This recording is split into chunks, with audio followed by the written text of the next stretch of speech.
ఓం వసుదేవసుతం దేవం కంసచాణూరమర్దనం దేవకి పరమానందం కృష్ణం వందే జగద్గురుం. శ్రీ రాధాకృష్ణాభ్యాం నమః.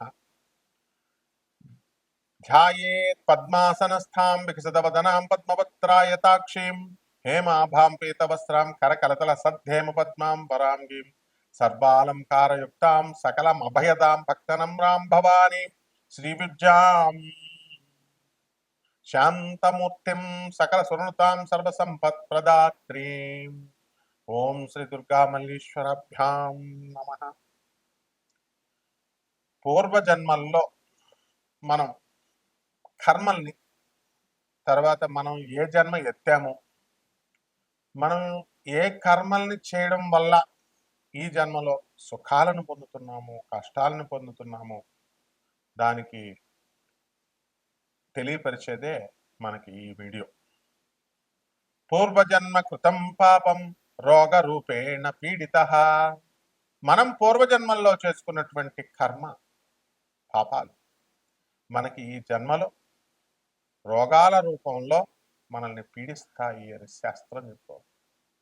శ్రీ గురు చరిత్రలో గురుదేవులైనటువంటి శ్రీ నృసింహ సరస్వతి స్వాముల వారు తన సొంత చెల్లి అయినటువంటి ఆమె శ్రీపాద వల్లభ అవతారంలో కూడా తన సొంత చెల్లికి, నువ్వు పూర్వజన్మ కర్మలు చేయడం వల్లమ్మా, నువ్వు భార్యాభర్తల్ని విడదీయడం వల్ల నీకు వైధవ్య యోగం ఉంది, నీకు కుష్టు వ్యాధి వస్తుంది అని చెబితే, అయ్యా బాబోయ్ అని చెప్పి, అన్న నువ్వు నా సొంత సాక్షాత్తు శ్రీమన్ నారాయణమూర్తివి, నువ్వు బ్రహ్మ విష్ణు శివుడు రూపానివి, నువ్వు ఉండి నా అన్నమై ఉండి నాకు ఇలా చెప్తే మామూలు వాళ్ళ పరిస్థితి ఏంటి బాబోయ్, నన్ను రక్షించంటే అప్పుడు స్వామివారు ఏం చేస్తారు తెలుసా?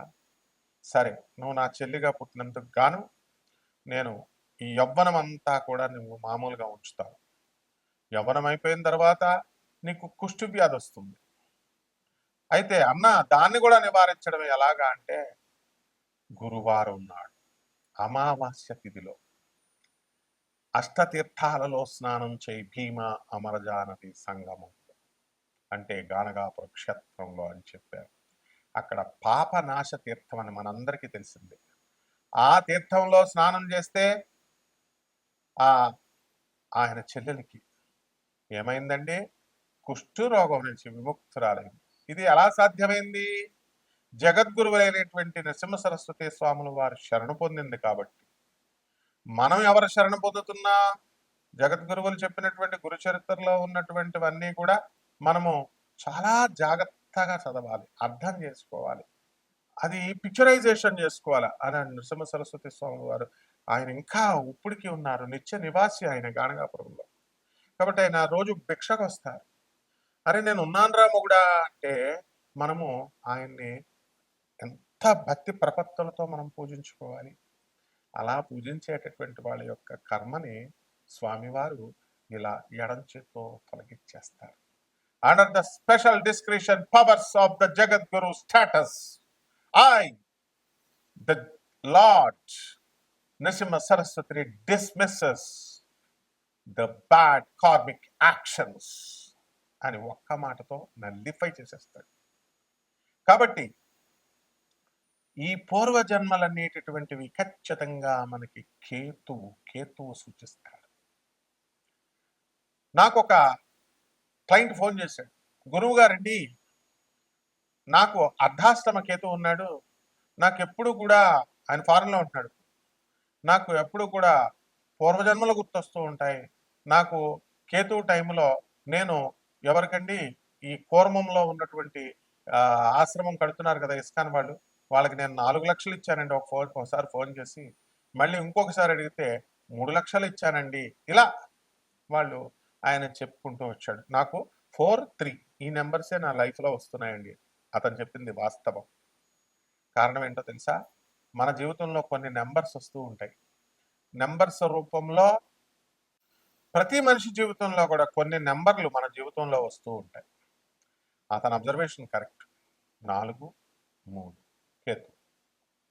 అలాగే ఇంకొక అతను పాన్ కార్డ్ నెంబర్ తీసుకున్నా, ఆధార్ కార్డ్ నెంబర్ కౌంట్ చేసిన బండి నెంబర్ కౌంట్ చేసినా ఇలా అంతా కూడా ఒకటే నెంబర్ వస్తుందండి, అది కేతు అండి అని ఇలా చాలా మంది అంటూ ఉంటారు. కాబట్టి మన కేతువు ఏ ఏ స్థానాలలో ఉంటాడు అనేటటువంటిది అది టెక్నికల్ పార్ట్, అది పండితులకు అవసరం. సామాన్య మనిషికి కావాల్సింది ఏంటంటే ఆయా స్థానాలను బట్టి కేతువు మన పూర్వ జన్మల్ని మనకి ఆయన తెలియజేస్తాడు అనేటటువంటిది స్పష్టంగా అర్థమవుతూ ఉంటుంది. జగద్గురువులైనటువంటి ప్రభాత్ రంజన్ సర్కార్ ఆనందమూర్తుల వారు తన దగ్గరకు వచ్చినటువంటి భక్తులకి పర్సనల్ కాంటాక్ట్ ఇచ్చేవారు. అంటే ఇప్పుడు ఉన్న స్వామీజీలు ఇస్తున్నట్టుగా కాదు. వాళ్ళు మేము నీకు పూర్వజన్మ గుర్తు చేస్తాం అట్లా కాదు నాయన. ఆయన రామకృష్ణ పరమహంసల వారి గురువైనటువంటి తోతాపురికే మోక్షాన్ని ఇచ్చారు. సిబిఐనే ఒంటి చేత్తో ఛాలెంజ్ చేసి తన్ని ఎంత ఇబ్బంది పెట్టినా సరే, విషమిచ్చినా సరే సిబిఐని, ఆ విషాన్ని ఇక్కడ ఆపేశాడు ఆయన. దాన్నే నీలకంఠ దివసగా ఆనంద మార్గ ఆశ్రమం ఇప్పటికీ జరుపుకుంటుంది. ఆనాడు శివుడు నీలకంఠం అంటే విషాన్ని కంఠం దగ్గర ఆపేశాడు. అదే పునరావృతం చేసినటువంటి శివావతారమే. అటువంటి జగద్గురువులు నీతూ అంబానీకి, ముఖేష్ అంబానీకి, సుశీల్ గోయంకాకి, సీమా గోయంకాకి, కుమార్ మంగళం బిర్లాకి, ఇలా తన దగ్గరకు వచ్చినటువంటి ప్రతి ఒక్కరికి, doctor Ravi Batra South Methodist University professor ఎకనామిక్స్లో నోబెల్ ప్రైజ్ విన్నర్ 1993 అని కొడితే వచ్చేస్తుంది. అతను వికీపీడియా చూడండి, పిఆర్ సర్కార్ వల్లే నాకు నోబెల్ ప్రైజ్ వచ్చిందంటారు. మరి అటువంటి స్థాయి గురువు గారు ఇచ్చారు పర్సనల్ కాంటాక్ట్.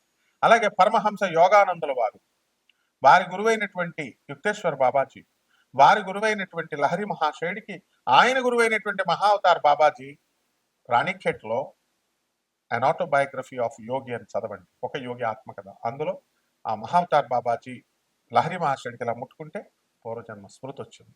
ఆ గుహలోకి వెళ్ళు, ఆ కమండలం ఏమిటి, ఆ దుప్పటి ఏమిటి, దుమ్ము పట్టి ఉంది అంటే ఏమిటో నాకు గుర్తు రావట్లేదు గురువుగారు అంటే, బయటకు రాగానే ఇలా ముట్టుకోగానే పూర్వజన్మ స్మృతి, ఇది నాదే, నేను పూర్వజన్మలో తపస్సు చేసి ఇదంతా చనిపోయాను. అదంతా ఆ కథ అంతా అందులో చదువుకోండి. ఆ తర్వాత నువ్వు చనిపోయిన తర్వాత ఏ తల్లి గర్భంలోకి వెళ్ళావు, చిన్న పిల్లాడుగా నువ్వు ఎలా పుట్టావు, పెరిగావు, తర్వాత నీకు జాబ్ ఇప్పించింది నేనే, ఇదంతా కూడా స్పిరిచువల్ మాస్టర్స్ చెప్పేది. ఆ స్థాయి మాస్టర్స్ ఇప్పుడు ఉన్నటువంటి వాళ్ళు కాదు. కాబట్టి మీ యొక్క వ్యక్తిగత జాతకాలలో మీ యొక్క కేతువు పొజిషన్ బట్టి మనము పూర్వజన్మ ఏంటి అని చెప్పచ్చు. నాడీ గ్రంథాలు ఆ కాలంలో ఉండేవి. వైదిక కోవిల్లో మరి అప్పుడు ఖచ్చితంగా కొంతవరకు రూఢి చేయగలిగేవారు. ఇప్పుడు లేవు, అవి కూడా కలుషితం అయిపోయినాయి అవన్నీ కూడా.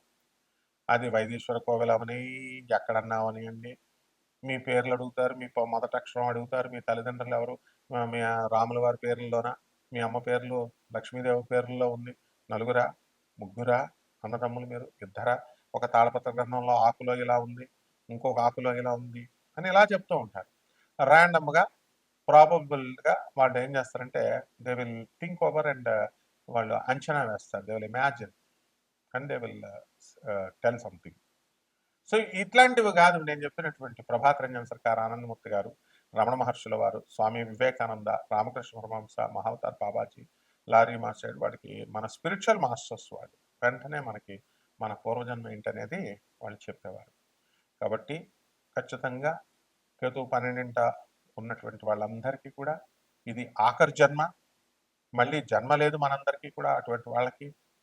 కాబట్టి జాగ్రత్తగా వాళ్ళంతా కూడా సాధన చేసుకోవాలి. ఏం చేసుకోవాలన్నది మీ వ్యక్తిగత జాతకాలను పరిశీలిస్తే మీరు పూర్వజన్మలో ఏంటన్నది అవలీలగా చెప్పొచ్చు.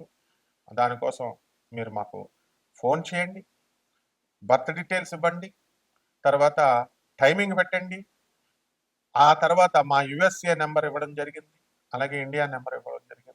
తెలుసుకోండి చక్కగా, సద్గురువుల్ని పట్టుకోండి, చక్కగా మీ జన్మల్లో చేసినటువంటి ఆ పాపాలు ఏమిటి వాటిని రెక్టిఫై చేసుకోండి. అండ్ శ్రద్ధ ఉండాలి. ఏదో ఒకసారి ఫోన్ చేసేసి గురుగారు నేను పూర్వజన్మలో ఏంటండి అని అడిగేసి మళ్ళీ వదిలేస్తే అలా వర్కౌట్ అవుతుంది. గురువుని పట్టుకోవాలి ఫస్ట్. ఆ గురువుని జగద్గురువులు వాళ్ళతో అటాచ్మెంట్ ఉంటేనే, వాళ్ళతో కంటిన్యూస్గా మీరు మెడిటేషన్ అవనివ్వండి, వాళ్ళు చెప్పిన ఐడియాలజీని పాటిస్తూ, వాళ్ళు చెప్పిన మిషన్లో మీరు పాల్గొంటూ, అనాథల పట్ల, సాధువుల పట్ల మీరు జాలి దయ కలిగి వాళ్ళకి సేవ చేసుకున్నప్పుడే you will be able to know, you will be able to understand. I was mystery, I am mystery, I will be mystery అని చెప్తారు ఈ స్పిరిచువల్ మాస్టర్స్. ప్రభాత్ రంజన్ సర్కార్, నేను ఎప్పటికీ కూడా మీకు అర్థం కాను, నేను రహస్యం. ఐ ఆమ్ మిస్టరీ, ప్రస్తుతం కూడా నేను మిస్టరీయే. ఐ విల్ బి మిస్టరీ, ఫ్యూచర్లో కూడా మిస్టరీయే. అలాగే if you want to I'm not this physical body, నేను ఈ యొక్క భౌతిక దేహాన్ని కాదు. If you want to understand me, నువ్వు నన్ను అర్థం చేసుకోవాలని అనుకుంటే కనుక you work for my ideology, you work for my mission అన్నారు. ఐడియాలజీ కోసం, నేను చెప్పిన ఐడియాలజీ కోసం పాటించండి, నేను చెప్పినటువంటి మిషన్ కోసం పాటు చేయండి అన్నారు. కాబట్టి వ్యాపార దృక్పథంతో కాకుండా నాన్ కమర్షియల్ యాటిట్యూడ్తో మేము ఎప్పుడు కూడా మీకు సేవ చేయడానికి సర్వదా సన్నిద్ధం. కాబట్టి అక్కడ నాకు కావాల్సింది శ్రద్ధ, తర్వాత ఇంట్రెస్ట్ ఉండాలి, అండ్ పేషెన్స్ కూడా ఉండాలి. కాబట్టి ఈ 12 రాశుల వారికి ఒక స్కెలిటన్ ఐడియాగా మనకి పూర్వజన్మల కాన్సెప్ట్ మీద ఎవరు ఏమై ఉంటారు, వాటి ప్రభావం ఎలా ఉంటుంది అనేది ఒక్కొక్క రాశిని బట్టి చూద్దాం. మీనరాశి, ఈ మీనరాశి వారి అందరికీ కూడా ఏలినాటి శని అధికంగా జరుగుతుంది. మీ పూర్వజన్మంలో మీరు చేపపిల్ల అంటే అవును అని చెప్పాలి. రెప్టైల్స్ అవ్వడానికి అవకాశాలు ఉన్నాయి. అందువలన కొంతమంది చిరుతకళ్ళు కలిగి ఈ యొక్క కళ వర్ణించేటప్పుడు, ఇప్పుడు మగవాళ్ళుగా ఎవరైతే పుట్టారో అటువంటి వాళ్ళంతా కూడా గత జన్మలో వేశ్యలుగా కొంతమంది ఉండడం, అందువల్లనే వేశ్య కళ్ళు కలిగి ఉన్నారు, చిరుతపులు కలిగిన కళ్ళు ఉన్నటువంటి వాళ్ళు ఉన్నారు, చేప కళ్ళు కలిగినటువంటి వాళ్ళు ఉన్నారు అని మనం ఈ యొక్క రాశివారిని కొన్ని సందర్భాల్లో కొంతమందికి వర్ణించడం అనేటటువంటిది వరాహ మిహిరుడు వర్ణించడం జరిగింది. మరి బృహజ్జాతకంలో కూడా చెప్పడం జరిగింది. కాబట్టి ఈ యొక్క రాశివారంతా కూడా మనకి ఆదాయాలు బ్రహ్మాండంగా ఉంటాయి. అంటే ఇతరులు పట్టుకుంటే జారిపోతారు మీరు. జన్మంలో ఇప్పుడు ప్రశ్నాచక్రాన్ని వేసిన తర్వాత జన్మంలో ఉన్నటువంటి శనిగ్రహ ప్రభావం వలన ప్రతి పనిని కూడా లేటుగా పూర్తవడము, లేటుగా మీరు కష్టపడము జరుగుతుంది. విదేశాలకు వెళ్ళాలని డబ్బు కడతారు, కానీ పనులు ఇంకా ముందుకు వెళ్ళవు. కంగారు పడాల్సినటువంటి పని లేదు, అవన్నీ కూడా తిరిగి రావడం అనేటటువంటివి జరుగుతాయి. ఏ పనైనా సరే 1కి 2 సార్లు ప్రయత్నించాల్సినటువంటి అవసరం ఈ యొక్క మీనరాశి వారికి ఉంది. అయితే ఈ మీనరాశి వారంతా కూడా ఒకసారి పని ట్రై చేసిన తర్వాత అది అవ్వకపోతే వెంటనే వదిలేయడానికి ప్రయత్నిస్తారు. ఇది మంచి పద్ధతి కాదు. అలాగే ఈ రాశి వారంతా కూడా మనకి అనుకున్న పనులు అనుకున్నట్లు అవ్వాలనేటటువంటి పట్టుదలతో ఉంటారు. భార్య యొక్క ఆరోగ్యం గురించి ఆందోళన పడుతూ ఉంటారు. ఇతరులకందరికీ కూడా మేము వర్క్ ఫ్రమ్ హోమ్ మానేసి మేము ఆఫీసులకు వస్తామంటే బ్రిడ్జ్ కోర్సు కూడా ఏమో పొండి, మీరు మామూలుగానే చేసుకోండి అని చెప్పి జరుగుతుంది. ఇక ఏలినాటి శనిగ్రహ ప్రభావం వలన మీ దగ్గర తినేసి డబ్బులు మీ యొక్క వినోద కార్యక్రమంలో పాల్గొన్నటువంటి వాళ్ళంతా కూడా మిమ్మల్ని విమర్శించినట్టుగా కానీ, మిమ్మల్ని ఏదో అన్నట్టుగా కానీ తెలిస్తే అంత బాధపడతారు మీరు. కాబట్టి ఇటువంటి వాళ్ళని ఇన్వైట్ చేసే కంటే కూడా మీరు పేదవాళ్ళకి సహాయం చేయండి, అనాథ పిల్లలకి సహాయం చేయండి, సాధువులకి సహాయం చేయండి. ఆదాయాలు బ్రహ్మాండంగా ఉన్నాయి.